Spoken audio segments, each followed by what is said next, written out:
অবস্থান এই শান্তি পিস কিপিং এর ব্যাপারে সেটা আমি তুলে ধরতে চেষ্টা করেছি।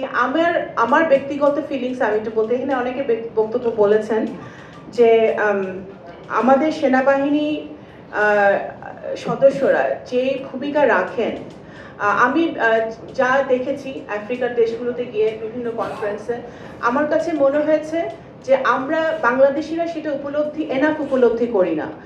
যেই তারা উপার্জন করে আনেন সেটা জীবনের চেয়ে বড় না।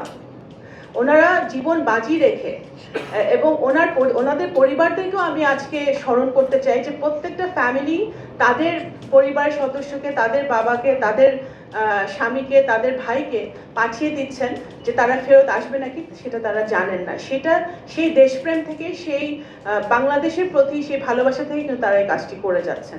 তো সুতরাং আমি ব্যক্তিগতভাবে ওনাদেরকেও স্যালিউট জানাই, বাংলাদেশের সরকারের পক্ষ থেকে স্যালুট জানাই, এবং আমি বিশেষভাবে বলতে চাই যে পররাষ্ট্র মন্ত্রণালয় সবসময় এটা নিয়ে সচেষ্ট আছে এবং আমরা আপনাদের সাথে কাজ করব ভবিষ্যতে, এবং আপনারা যে কোনো প্রয়োজনে যদি আমাদের কাছে আসেন আমরা সেটা অবশ্যই আস্থায় নিব এবং আপনাদের সহযোগিতা করব।